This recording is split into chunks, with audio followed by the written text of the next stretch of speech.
السلام عليكم ورحمة الله.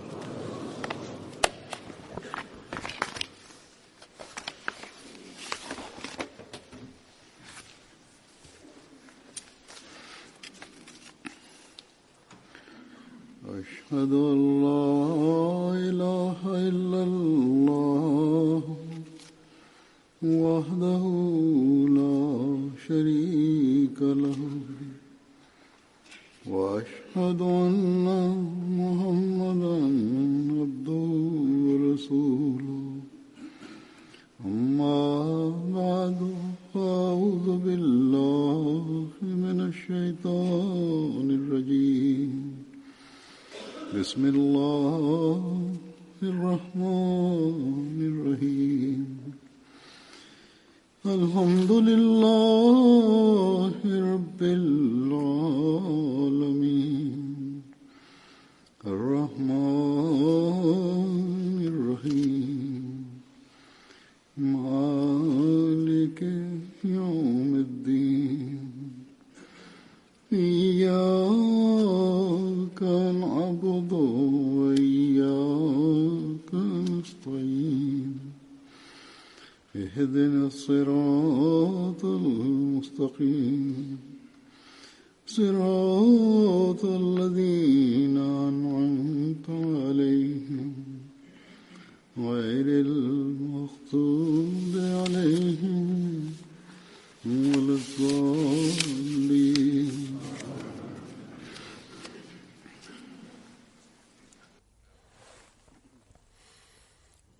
В нашето време в западния прес и медиите питат, че вие говорите за мирно учение на исляма, но повечето мусулманите не говорят така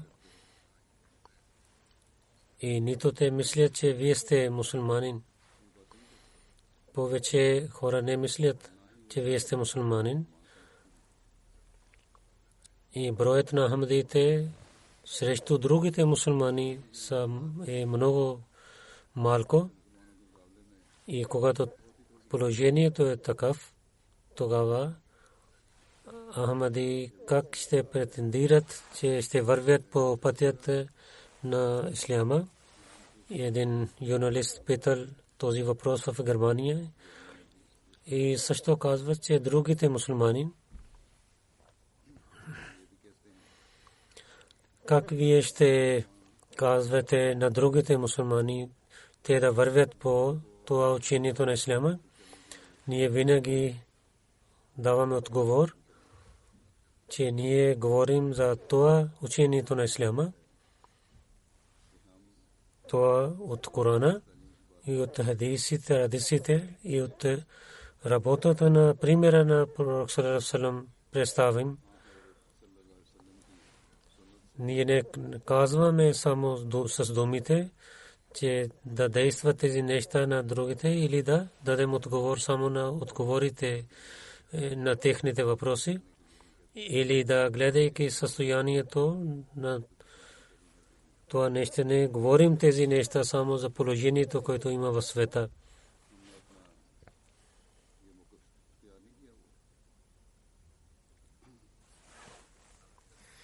Ние това представим, че учението на исляма винаги е учението на правата на човешките права и правата на Бога. Докато е този въпрос, че другите мусулмани, как ще им кажем, че те да подчиняват това учение? Отговор за този въпрос е това, че от предсказанието на пророк саллаллаху алейхи ва саллям, че по това време, когато мусулманите ще отречават от исляма, тогава ще да дойде Масия и Мади и той ще поправи състоянието на мусулманите и на другия свят да им обещава истинското учение на исляма. Затова пророк саллаллаху алейхи ва саллям неговото предсказание избъднал с много добър начин. И в такова състояние, когато беше такава положение в света, Бог изпратил на Масия, обещания Масия и Махди. И идвайки от Бога, той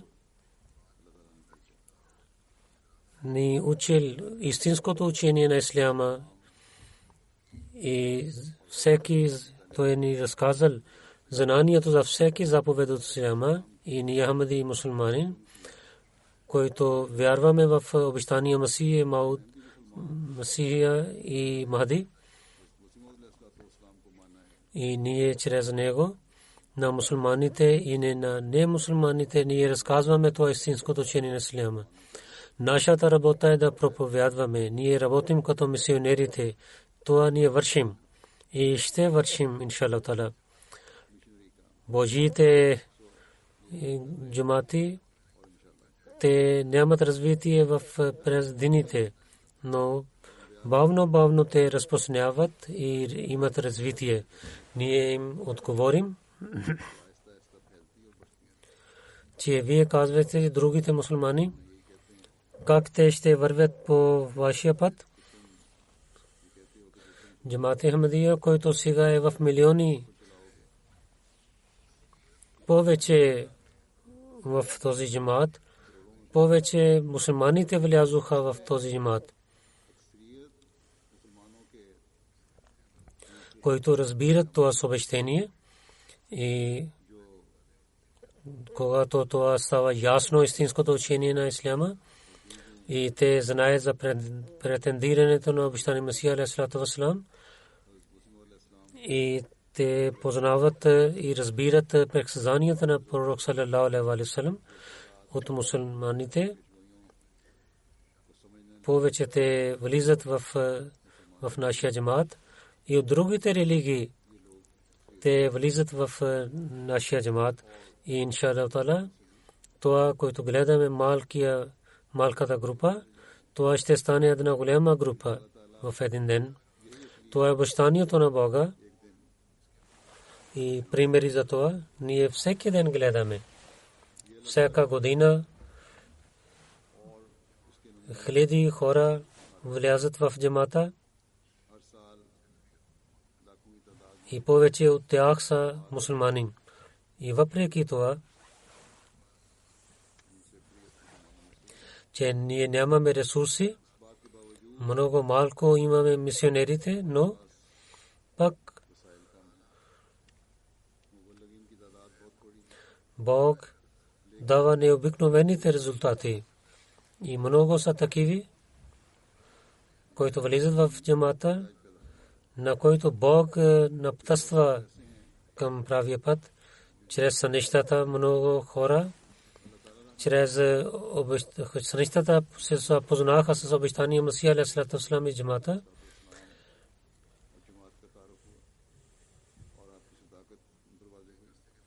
И след малко време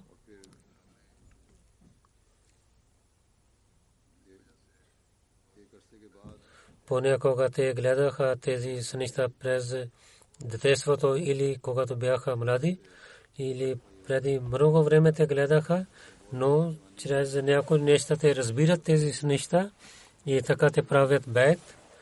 Понякога те знаят първо и след това те правят истихара и чрез напътствието на Бога те влизат в джамата. Някои слушат проповед, в който нашите мисионери, муалимин и които проповядват, има и нашите радио и телевизия, тези канали, и слушайки тези съобщания, техните сърца Бог отваря. Някои са такиви, които заради враждебността на враговете на джамаат Ахмадия и гледайки резултат, как Бог наказва на тях, те влизат в джамата.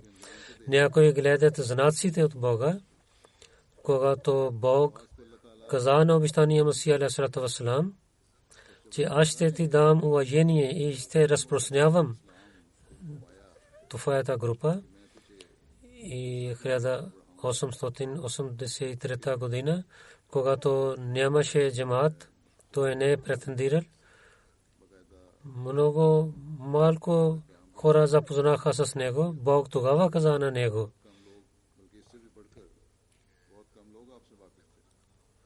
Катабаллаху лаглибанна ана ва расули, че Бог е написал, че победа ще бъде за мен и за моя пратник.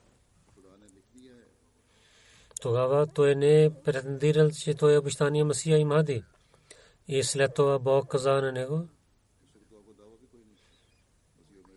че няма никой, който може да промени думите на Бога.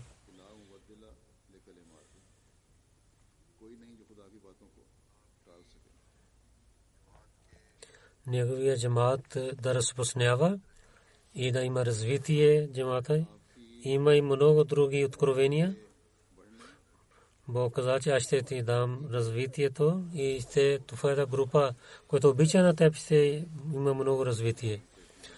Днес този човек, който беше сам, на когото Бог обещал за развитието, неговия джамаат сега е в целия свет и всеки ден увеличава.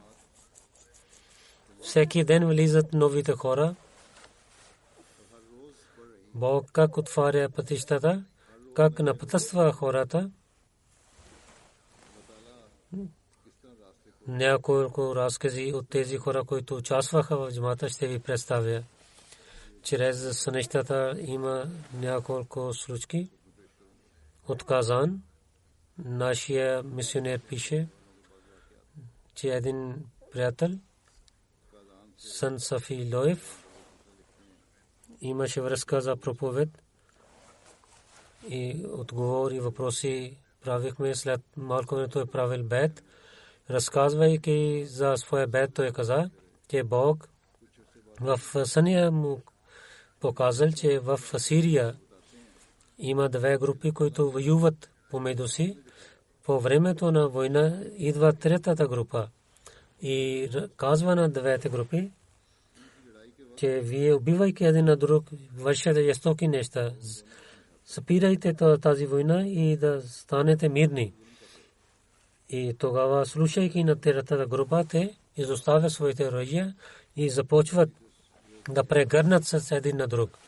Тогава той каза, този приятел, той питал на някой, третата група, кой е, който прави този мир. Тогава някой казва на него, той е членовете на джамат Ахмадия. И в другия сън Бог му показал, че е времето за дъжд и духа вятър. И аз слушах глас, че Ахмадия е истинския джамат. След тези сънища той направил бед. От Франция една жена, Малика, госпожа Малика, както я приела Ахмадия джамат, я написала, че в моята цялото семейство всичките знаеха за Ахмадия джамат. Пристигна съобщението на Ахмадия джамат и ние говорихме за тази тема, че чрез съня онзи човек Бог е напътствал на него и той е влязъл в джамата. Аз слушах тези неща, но аз не говорих никога за тази тема. Един ден тя казва, че се молих пред Бога, че казва и на мен, че Ахмадия джамат дали е на правия път или не. През 3 нощи Бог постоянно показал 3 сънища. В първия сън гледах, че е страшния съд и хората тичат тук на там и моите братия и сестри, които са Ахмади, те са спокойни и мирни, но те се радват. Но аз викам, че състоянието е много лошо, но те не са притеснени. Те казват, че ние ще отиваме в събранието на джамат Ахмадия. Аз вас съня, имайки страх, ги прегръщам на тях. И в другия сън гледах, че моята сестра, която е Ахмади, тя казва на мен да се молиш. То е само този път за спасение. В третия сън гледах, че аз съм с моите братия и сестри. Аз се чувствах, че Бог написал на моята ръка нещо. И след тези сънища в моето сърце беше отворено и тези неща бяха за истината за джамат Ахмадия и аз правих бейт и сега цялото семейство е в Джамат Ахмадия. Господин Абдул Азиз Равре Сахиб, който от едно село Шеху, той работи там. Той казва, че един стар човек, Амара Равре господин, гледал един ден в съня, че рабините дойдоха в село. В съня няколко хора казват, че тези хора, те не са истинските араби, да бъдеш далеч от тях. В такава време аз слушах глас, че ако иска да имаш връзка с Бога, тогава че само чрез тези хора ще имаш връзка с Бога. След няколко дни мисионер от Ахмади Джамат дойде в нашето село. Някои хора започнаха да казват, че те не са мусулманин. Той знае, който те не са мусулманин. И да трябва да сме далече от тези хора. Това е фетва от нашите ходжи. Когато той гледал тези неща, той признал своя сън и след няколко дни той правил бейт и влязъл в Джамат Ахмадия. В годишно събрание в Рекост той участвал и с много сила и обич той влязъл в това събрание. От Канго Башир Сангла Сахиб, той каза, че първи път 2014 година участвах в годишно събрание. Там знаел, че Иса е починал и сега той няма да бъде пуснат от небето жив. И също знаел, че пророк саллалаху алейхи ва саллям казал, че едно време ще дойде, когато мусулманите ще бъдат разделени в групи и само името ще остане за исляма. Тогава обещания Масия алейхиссалату вассалам ще дойде и само неговия джамат ще бъде на правия път. Тогава той казва, че четох литературата и книгите на Джамат Ахмадия четох, чрез който знаех истината за Ахмадия джамат. През това време гледах в съня, че един човек дал облекло, който е бяло и розово, и чувствах, че съм много добър. И след това знаех, че където аз отивам, това е правия път. След този сън той приел Ахмадия джамат. Киргизстан, от новия Ахмади от Киргизстан, Мишнин Рамел, господин, разказвайки как той е станал Ахмади, той каза, че аз съм се роден в един мусулманско семейство и ислям не беше чуда религия за мен, но за религията никога не мислил. Където работя, там президент от Киргизстан също работи, се срещнах с него, говорихме на различните теми за религията. Когато започнахме да говорим, тогава и знаех истината за исляма, бавно от него, и знаех, че в нашето време мусулманите те не починяват истинския ислям. Говорейки с него, имах отговори за моите въпроси, които чрез от Корана и от традициите на пророк саллалаху алейхи ва саллям и също от неговия пример и от обещания Масия алейхиссалату вассалам и моите проповеди, петични проповеди, аз гледах тези неща и първия път аз започнах да чета Коран и един ден реших, че да ще правя бейт и гледах в същия нощ съня, че един човек казва на моята баща, там има един знак, да не казва и на другите за този знак. И терористи ще идват и ще унищожават този знак. И аз отивайки, гледах там този знак.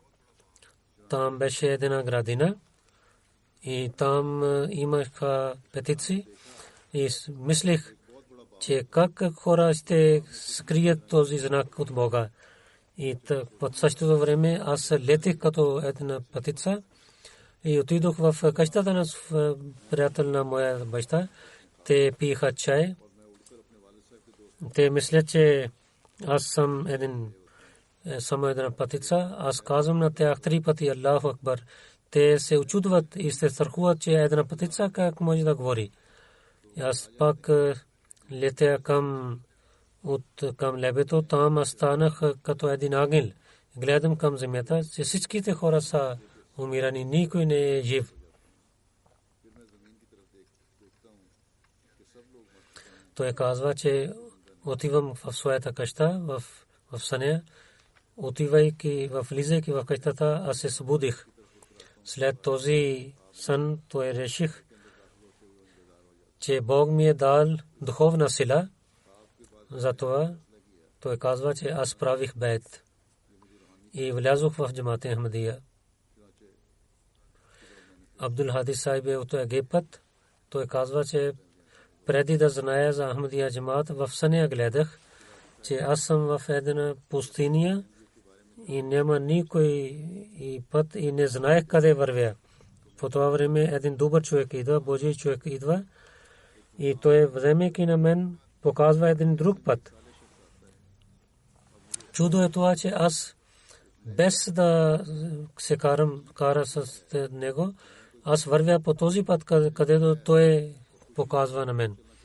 Защото той беше милостив и аз чувствах от него, че той е пазил на мен от лошия път и показал на мен правия път и вървайки по този път, след малко, аз пристигнах едно велико място, високо място и когато гледам моя стария път и гледам, че един много жесток цар е взел хората като робите и те работят за него.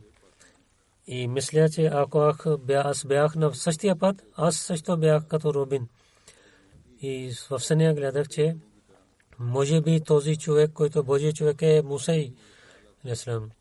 И много след това, когато имах връзка с джамат Ахмадия, и мислех, че този път, където аз бях, този път не беше правия път. И сега, който е новия път, и това е Божий човек, обещания Масия алейхиссалату вассалам. И този правия път е Ахмадия джамат.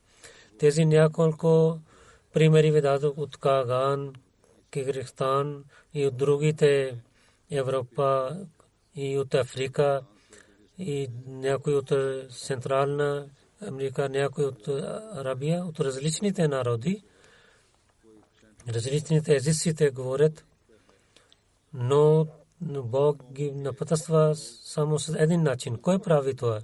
Това напътствие наистина Бог самия прави за тях, който каза на обещания Масия, че аз ще увеличавам групата на онези хора, които ще обичат на тем.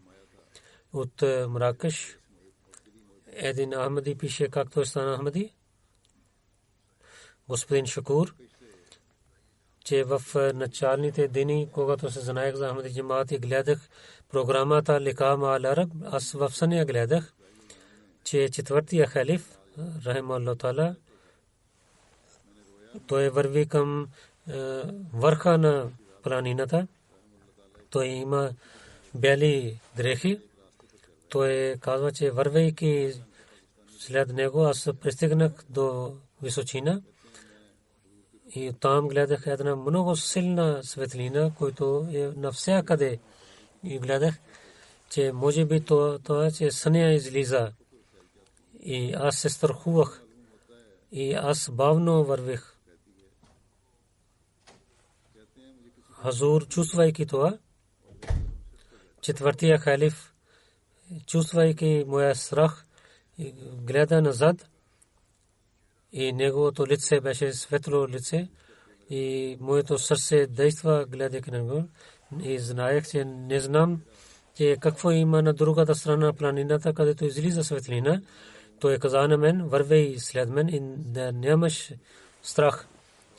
Той каза, че алхамдулилlah, че много имах страх, но гледайки Ликам ал Араб, вървих след него, че пристигнах до място, където приех Ахмадия джамат. Той каза, че за Ахмадия джамат реших, че ще бъда Ахмади и рецитирах думите на байт в една програма на МТА, но сърцето нямаше спокойствие, защото думите бяха на английски език и нямах спокойствие за тези думи. Но истинския байт е вярата в истината за обещания Масия алейхиссалату вассалам и мислех, че ще вървя по неговия път. Когато имах връзка с Джамаат Ахмадия, тогава Бог дал възможността, че моята жена също да приеме Джамаат Ахмадия и ние двама в началото на 2010 година правихме байт. По писмо един господин доктор Хиджаз Карим Сайб от Алджазайр, той пише как той стана правил байт. Той е част от събора на Джамаат Ахмадия. Той е генерал секретар. В минали дни той беше в затвора заради Джамаат Ахмадия. И там има много строги дни за него. Нека Бог да улеснява за тях. Амин. Той каза, че се отчаях от тълкуванието на неправилно тълкуване на Корана и мислих, че дали това са думите на Корана, че докато се срещнах един Ахмади от Урдан и се знаех от книгите на обещания Масия алейхиссалату вассалам, преди да чета тълкуванието на обещания Масия алейхиссалату вассалам, четейки, се молих на Бога, че Бог поправи на мен. И когато четах този тълкувание и мислех, че това не са думите на някой човек, това е откровението на Бога. Но преди да правя байт, аз гледах в съня, се молих и в съня гледах се със своите приятели, вървя по пътя в града, една светлина е с нас. И някой звъни и гледах, че там е телефонът на обещания Масия алейхиссалату вассалам. И аз реших, че ще се обадя на него. Ако той няма да даде отговор, че той ще бъде истинския пророк. Аз мислех, че пророците не отговарят по телефона. Много дълго се обадих, но никой не дигал телефона. И след това той беше пред мен. Аз четох стиховете от Корана и аузубилlah, че дявол да не идва с лицето на обещания Махди и след това се събудих от страха. Беше то време за сутринна молитва. Аз мислех, разбрах, че това е истинския сън и така правих байт. Как има знаци за хората и чрез тези те правят байт. Един мубалиг инчарж в Сенегал пише една случка. В Сенегал, регион Казамас, там имаше Ахмадиджма в 3 села. Гледайки развитието в тези села, там противниците на те решиха да се молят срещу Джамаат Ахмадия. Те, четейки Корана, се молейки и поставяйки ръцете на земята, те се молиха, че о Бога, унищожавай Джамаат Ахмадия. След малко една земя е хапнал на най-големия ходжа и всичките се молиха, че Бог да пази на този имам. Но главният ходжа след няколко дни той почина. И след няколко дни на шеф също хапнал земя. След за него също се молиха ходжите, но той също почина. Гледайки хора се страхуваха и самите започнаха да казват, че Ахмадия Джамаат и за мисионер ние се молихме срещу за тях, за това стана. Но ходжите казаха, че това не е от Бога, това е от бесовете. Те изпратят земя, който хапят. След няколко дни на заместник шеф също хапна земя и след това той също почина. След това хората дойдоха при нашия мисионер. Той не знаех, че те се молиха така срещу Джамаат Ахмадия. Но те сами казваха тази случка, че трябва да се молиш за нас пази на нас, че тогава наши мусулмани отиде там. Той е съобщил на обещания Масия алейхи салату вассалам, че когато противници се молят на срещу джамата Ахмадия, Бог ще наказва тези противници. И там повече от 700 хора, правейки бейт, станаха Ахмади. Противниците сами те стават, те отварят пътищата за истинския път, самите за истинските хора, разказвайки от Буркина Фасо, регионал Бромо. Нашия мисионер пише, че нашия джамаат Кура, там синът на един ходжа участва в нашето събрание. Там Ахмади ходжа, който беше завършил, много опитан човек беше, но той говореше, послушаше на обещания Масия алейхи салату вассалам. Тогава той започна, то момче започна да чете за джамата Ахмадия. Той слушал проповеда на джамата Ахмадия по радио. Един ден, който неговия баща, който е ходжа за вахабите, той отговори, че Ахмадите не са мусулмани, да не приближавай до тях. Но постоянно той слушал радио. И след това той правил връзка с нашия мисионер и правейки бейт, той стана Ахмади, когато неговия баща знаел. Той пасувайки на своя син, изгонил своя син от пеща. Няколко дни неговата майка се обади на него, че няма спокойствие в къщата, и се върни в къщата и да правиш, и да имаш мир със своя баща. И тогава, когато се върна от дома, неговия баща се събрал село. Там традиция има, когато баща се ядосва, това не е хубаво за дете. Тогава той много притеснил и той се молил. В един ден съня гледах, че някой човек казва, че ако имаше спасение, да станеш Ахмади винаги. След това той, неговите стъпки стана по-твърди и той каза на своя баща, каквото искаш да правиш, аз няма да изоставя Ахмадия.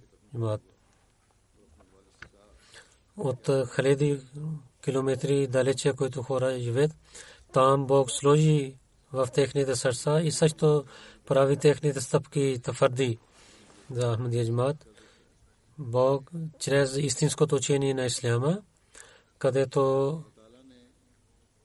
той е правил групата, които обичат на обещания Масия алейхи салату вассалам, там той също е сложил обич между един на друг. Затова, разказвайки, Амир Сахиб Бенин пише, че в регион Брака, от град Брако, той е от 14 км далече, това село от града. Той е в една гора. Миналата година отидохме там.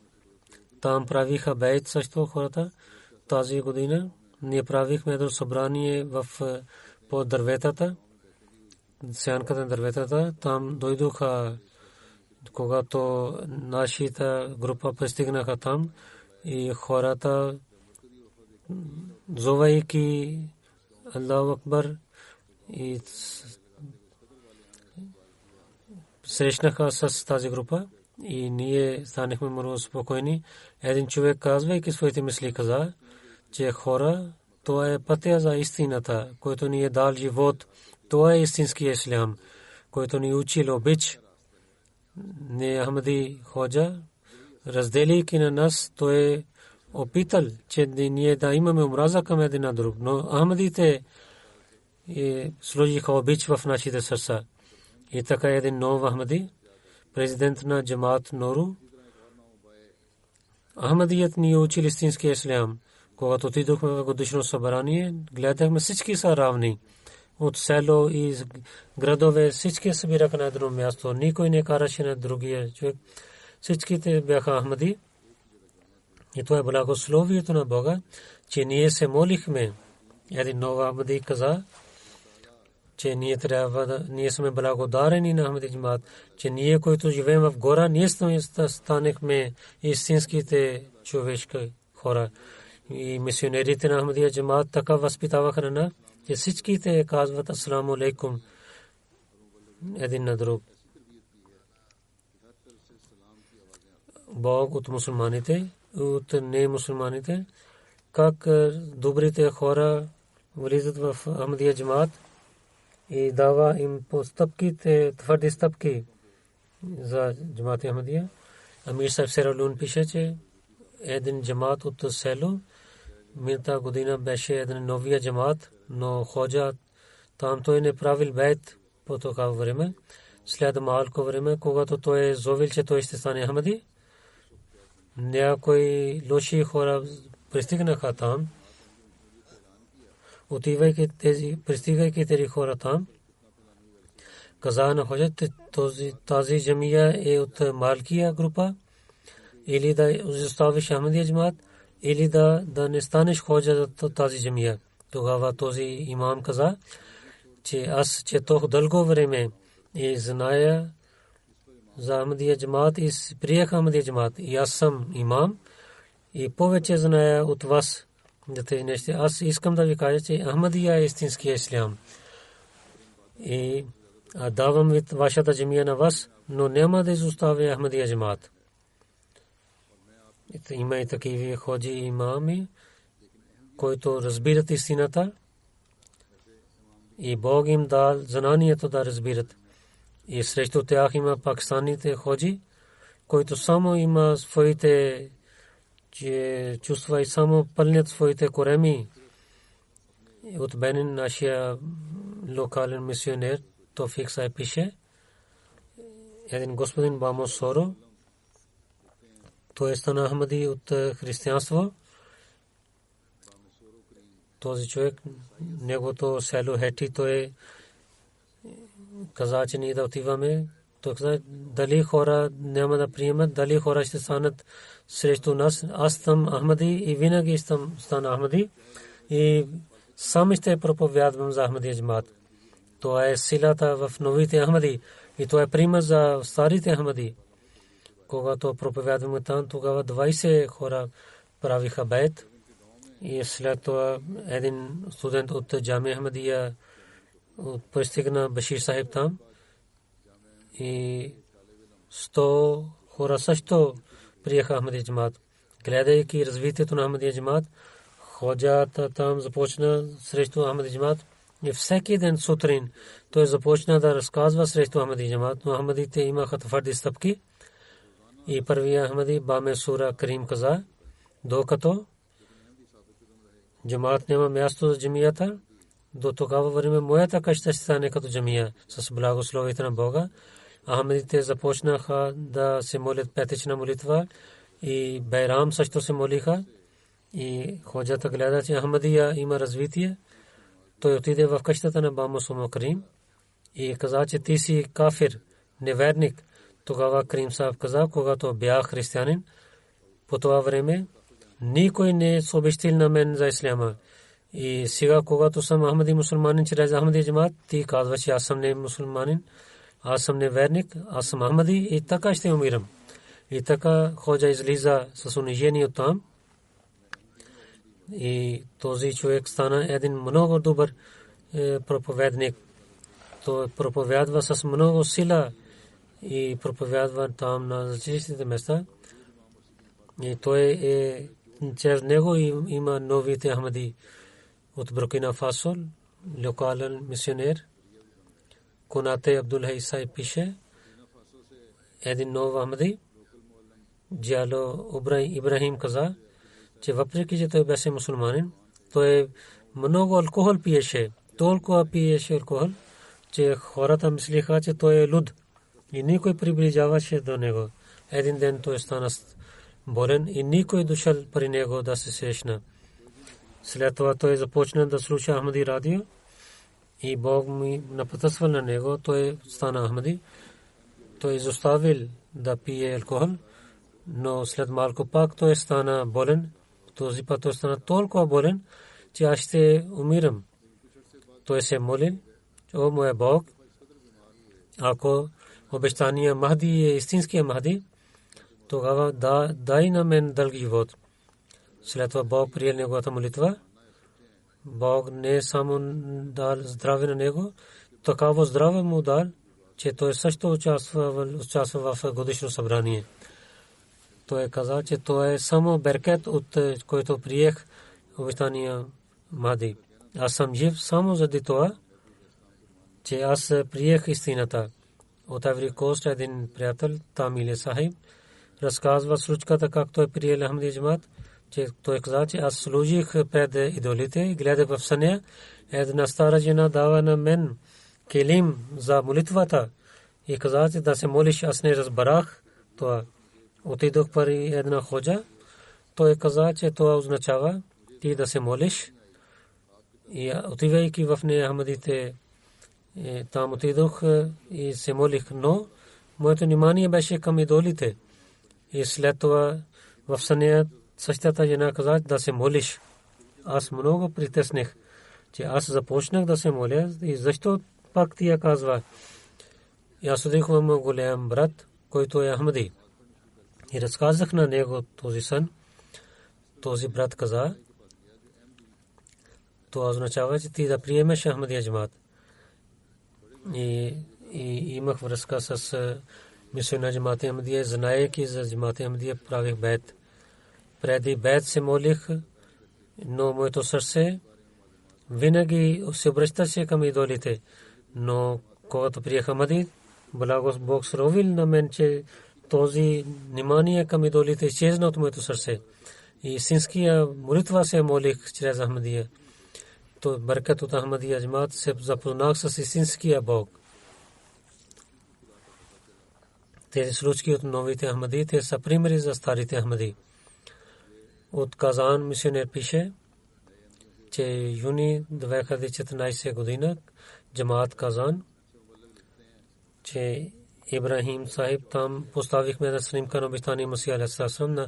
Там написахме, че този имам Мехди, за който хората чакат от дълго време. И също написахме вебсайта на джамат Ахмадия. Неговата магазин е в центъра на града и всеки ден 10 000 хора вървят по неговия магазин. Гледайки тази снимка, хората правят връзка и така има проповед. И така и хората отвориха пътищата за проповед. В миналите дни един пакистани Ахмади отиде там за бизнес. И същото място той е изпратил снимката на обещания Масия алейхи салам. Той каза, аз стоях там, гледах снимката. Две пакистански неахмади гледаха снимката и един каза на другия, че може би това е снимката на Мирза Сахиб. Там жената излиза. Тя каза, че това е имам Мехди алейхи салам, който е дошъл. Показвайки снимката, той каза, слушах само това и отидох оттам. Така пътищата за проповед хората отварят. Амир Сахиб Буркина Фасо пише, че нашия нов Ахмади Фари Идрис каза, че след бейт гледах съня, че където преди бях, там има тъмнина. И сега където стоя, там само има светлина и светлина. След това се събудих. Преди Ахмади той беше вахаби и след това той каза на своите приятели, че ако искате да имате светлина, тогава истинската светлина е само в при Ахмадите. Защото тук има система за халифат. И с халифа ние ще победим. С благословите на Бога. Фари Сахиб постоянно проповядва, много проповядва и Бог на хората самия докарва към истинското учение на исляма. Иншаллах таала един ден чрез обещания Масия алейхи салам истинския ислям ще победи целия свят. Нека Бог даде възможност на всеки, че дойде да участва в този берекет постоянно и постоянно да проповядва от нас и да се обръща внимание към това. След молитвата има две невидимите джаназе. Едно джаназе госпожа Хуршид Рукия Сахиба, който е Молим Мазур Ахмад Сахиб Ghano ke Darvesh Qadian, неговата съпруга беше 1 септември 2017 година. в деня на Хаджи Акбар. Тя почина и на лилахи на илайхи раджиун. Тя беше Мирза Кабируддин Сайф Сахаби. Внучка беше на него. Той беше мисионер. Неговият съпруг беше мисионер. И пред 1956 година тя се вяни мъжва с него и с много благодарена беше тия и се молеше много, спазваше своите пете молитви и помагаше на бедните. Праведна жена беше. По МТА винаги слушаше моите проповеди и също казваше, посветваше на своите деца да слушате проповеди. Много дълго време тя беше болна и въпреки че тя има възможността да вземе пари от джамата, до края тя каза на своите деца: вие да лекувате на мен. Тя беше мусия. Тя остави двама синове и две дъщери. Нейният зет е от Марокко и живее в Франция. Нека Бог да увеличава нейното място в рая и нейните деца да продължават да вършат добрини. Амин. Друго жена, доктор Салахудин Сахиб, Ню Джерси, Америка, който синът на Моли Имамудин Сахиб от Индонезия, 10 септември 2007 година почина от сърдечен удар. Инна лилахи ва инна илайхи раджиун. Той е там и завършил PhD в науката. Той идваше в Лондон по времето на четвъртия халиф и в PSC също за ифазът той работеше и работа с много задължение. Той вършеше своята работа. Неговото беше така, тяло беше толкова хубаво беше, че много бързо имаше връзката с хората и хората обичаха на него. Той беше много висок и имаше също много знаех. И освен това, той имаше много знание. Опитан човек беше, въпреки тези атрибути, беше много смирен и праведен човек. Той винаги говореше с всичките хора, както ви казах, че четвъртия халиф особено дълго време той работеше в приват сектори, офиса приват сектори, така и в Амла Ифаза той работеше. Амир Сахиб Америка пише за него, че доктор Салахудин Сахиб беше член на Ню Джерси джамат и в годишните събрания той работеше за храната. В събранието неговата работа беше пример на всичките, че той с преданност работеше и служеше на гостите на обещания Масия алейхи салату ва салам и винаги беше готов да служи. Той казва, че и не искам някакво задължение, но ще служа както искам. Той обичаше на халиф. Аз му познавам от детството от Рава. След халифа той имаше много хубава връзка с мен и за халифа обич. Гледах нека да Бог увеличава неговото място. Той нямаше сватба. Неговите сестри, Бог да им даде търпение. Моли Имамудин Сахиб, който има другите деца, да продължават неговите добрини в тях. Амин.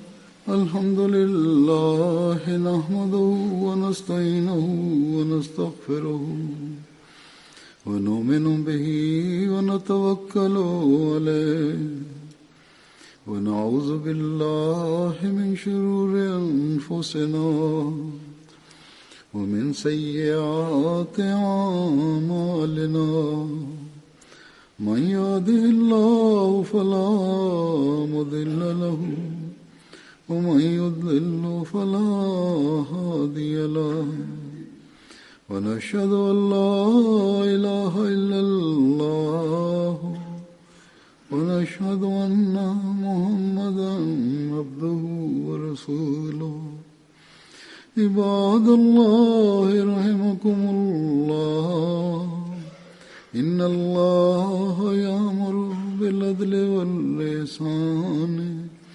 وإيتاء ذي القربى وينهى عن الفحشاء والمنكر والبغي يعظكم لعلكم تذكرون اذكروا الله يذكركم وادعوه يستجب لكم ولذكر الله أكبر